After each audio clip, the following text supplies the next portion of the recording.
이번 시간에는 날, 짐승, 금, 사로잡을 금, 헤어질리, 능금나무 금, 한자어에 대해서 2024년 현재 시점에서 파자 분석을 통한 한자 학습 풀이 방법에 대해서 설명해 보기로 하겠습니다. 1번 날, 짐승, 금입니다. 사람인이죠. 그 다음 머리도 흉활흉, 짐승, 발자국, 유로 구성되어 있습니다. 사람이 머릿속에 흉한 생각을 가지면, 흉한 생각이라고 하는 것은 짐승을 잡으려고 하는 마음이겠죠. 가지면 발자국을 남기고 날짐승은 날아가 버린다는 얘기죠. 그래서 날짐승 금이 되겠습니다. 사람인 머리도 흉활흉, 짐승, 발자국, 유.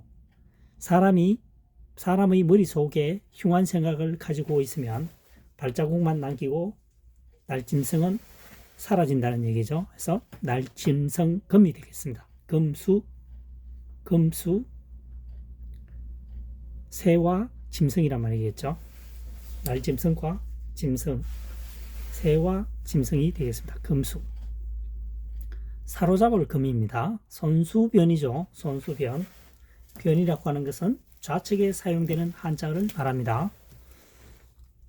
손수변이죠. 손수. 글자가 손수가 될 때는 이 손수가 좌측에 사용되는 것이 아니고 독립적으로 사용될 때 사용되는 한자어죠. 이 한자가 부분적으로 쓰일 때는 이 좌측변에 손수변을 사용합니다. 손수변, 날짐승 금입니다. 손으로 날짐승을 잡는다는 얘기겠죠. 사로잡는다는 얘기입니다. 사로잡을 금이 되겠습니다. 그물을 이용하든가 아니면 손으로, 맨손으로 직접 잡는다는 얘기입니다. 사로잡을 금, 생금, 살아있는 것을 사로잡는다는 얘기가 되겠죠. 날생자니까요. 살아있는 것을 사로잡는다. 3번 떠날 리자입니다. 떠날 리자를 잘 보시면 사람인이 없습니다. 머리도 흉활흉, 발자국류죠. 머리에 흉한 생각을 가지고 있으면 발자국만 남기고 떠난다는 거죠.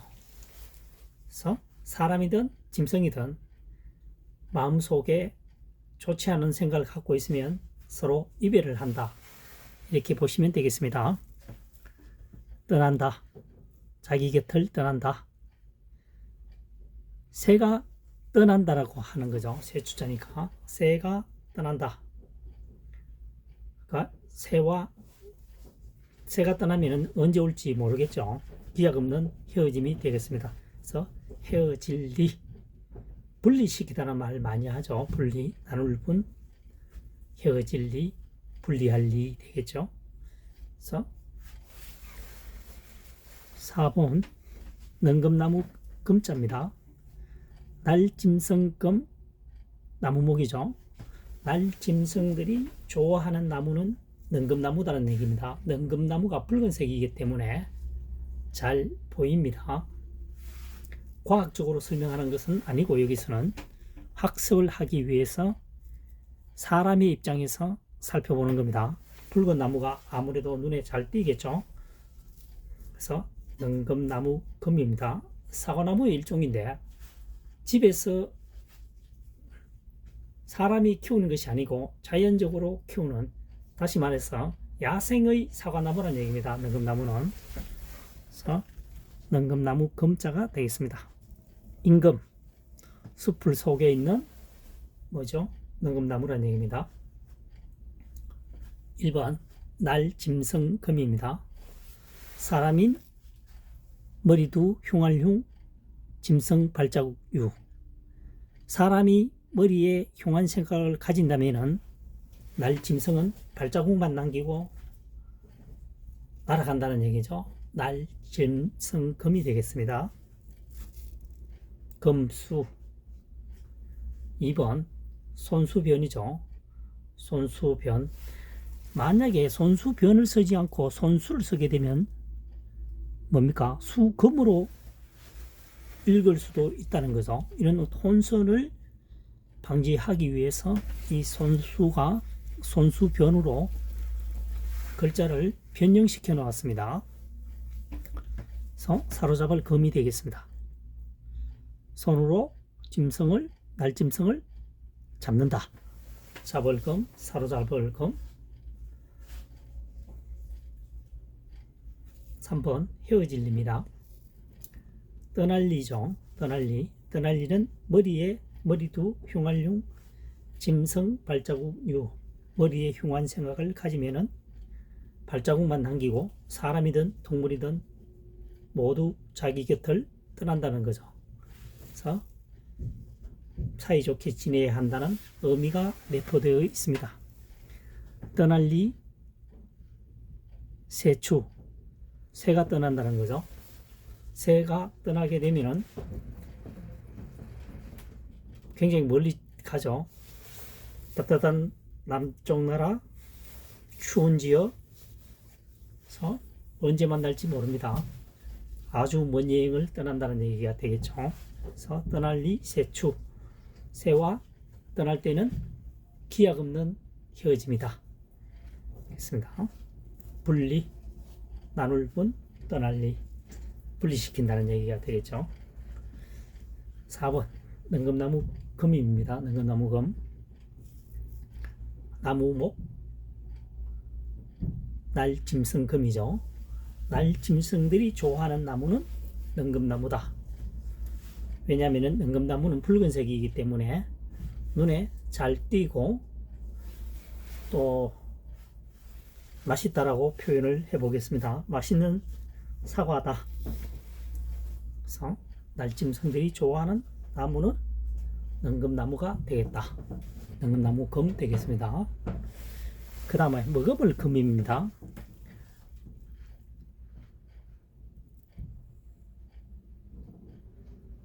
이것이 보니까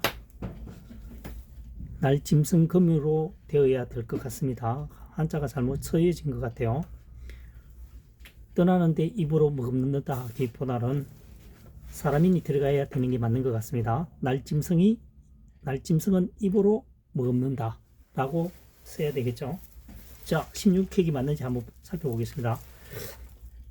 하나, 둘, 셋, 넷, 다섯, 여섯, 일곱, 여덟, 아홉, 열, 열하나, 열둘, 열셋. 틀림없죠. 사람인이 들어가야 되네요. 16회. 날짐승 금 입구입니다. 날짐승은 입으로 먹는다. 그래서 먹음을 금 되겠습니다. 먹음을 금은 입구 날짐승 금. 떠날 일을 해서는 안 되겠죠. 약자 같으면 몰라도. 그래서 16획이니까 날짐승 금이 되어야 된다는 거죠. 먹음을 금 되겠습니다. 떠날리는 머리에 흉한 생각을 가지니까 발자국만 남기고 떠난다. 떠날리. 사람이 들어가니까 사람이든 날짐승이든 머리에 흉한 생각을 가지면 사람이 머리에 흉한 생각을 가지면 떠나는 것은 날짐승이다. 그죠? 사람이 머리에 흉한 생각을 가지면 떠난다라고 하는 것은 떠날리, 이별. 사람인이 포함되느냐 없느냐의 차이점이 되겠죠. 한자학습이 2024년 파자분석법이 학습에 도움이 되셨다면 구독, 좋아요로 통해서 응원해 주시면 보다 좋은 내용으로 만나도록 최선의 노력을 다하도록 하겠습니다.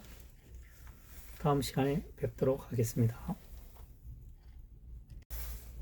이번 시간에는 새추자가 포함되어 있는 한자어를 대해서 파자 분석을 통해서 학습하는 방법을 설명해 보도록 하겠습니다. 새추입니다.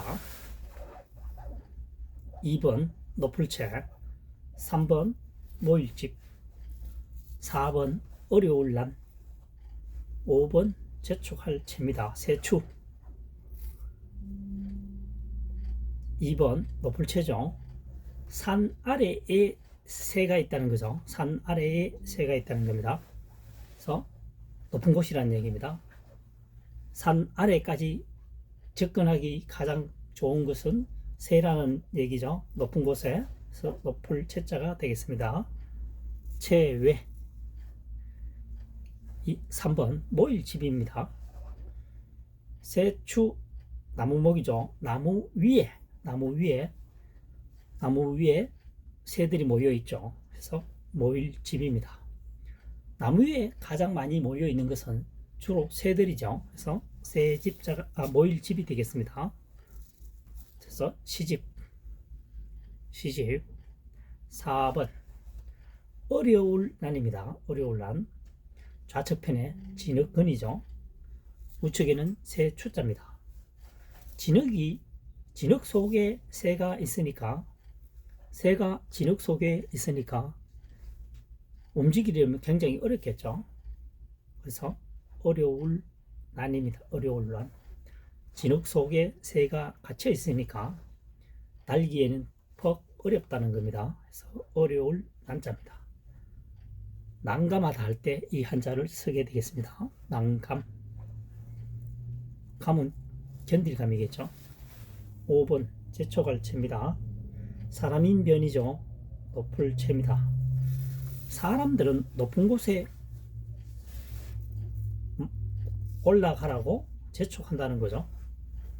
쉽게 표현하게 되면 학생이라면 좀 더 성적을 끌어 올라가게, 그러니까 성적을 올리도록 일반적으로 부모들은 재촉을 한다는 얘기입니다. 사회에서는 일을 좀 더 효과적으로 수행하도록 재촉한다는 거죠. 사람을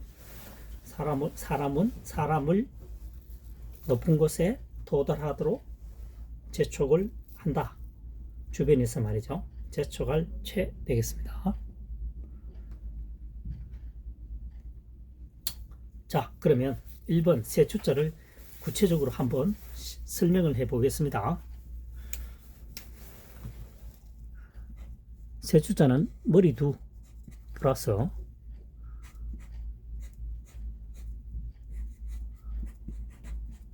머물 줍니다.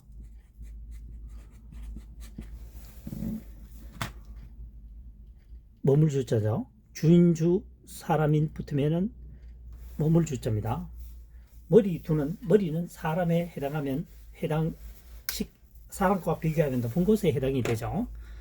그래서 높은 곳에 머물 수 있는 것은 뭡니까?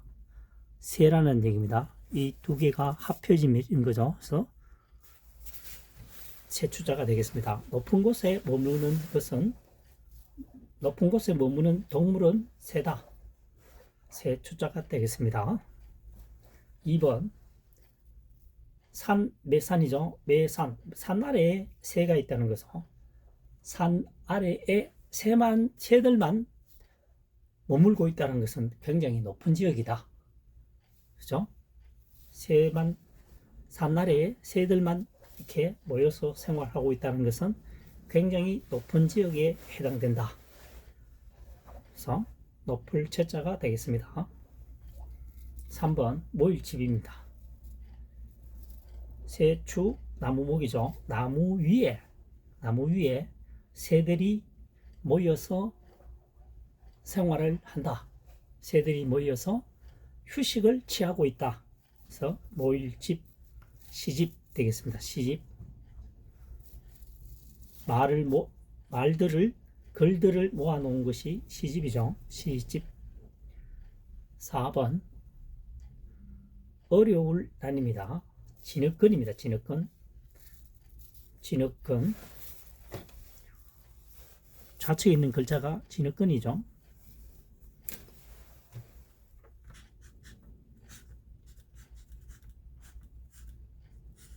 진흙근입니다. 그 다음 우측에 있는 것이 새추죠. 진흙 속에 새가 갇혀 있으니까 헤어나오려면 굉장히 어려움이 따른다. 그렇죠? 어려울 난이 되겠습니다. 어려울 난. 난감. 난감하다 하죠. 난감하다. 5번 재촉할 죄입니다. 사람인 변이죠. 사람인 변.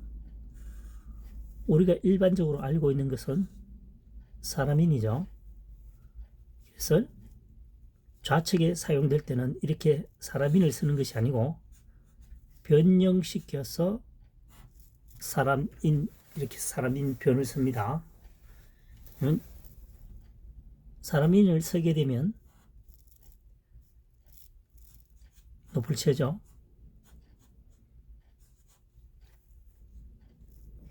인체로 읽을 수 있다는 거죠. 인체, 발음을 인체로 발음할 수 있기 때문에 이것을, 이런 혼돈을 없애기 위해서 없애고 사람인변을 붙이면은 인변이라고 읽을 수가 없겠죠. 그래서 재촉할 죄가 되겠습니다. 재촉할 죄. 지금까지 한자사랑이 설명하고 있는 학습 방법은 2024년 현재 시점에서 파자 분석을 통해서 학습하는 풀이 방법이 되겠습니다. 현재 약 8,000여자가 풀이되어 있죠. 그래서 지금 현재 이 한자의 5개를 살펴보면 각골문이나 설문해자 또는 상형문자가 등장하는 경우는 없습니다. 등장하는 것을 최대한 배제하려고 하죠. 가장 좋은 학습 방법은 있는 글자만을 가지고 최대한 활용하는 것이 가장 이상적인 학습 방법이라고 생각합니다.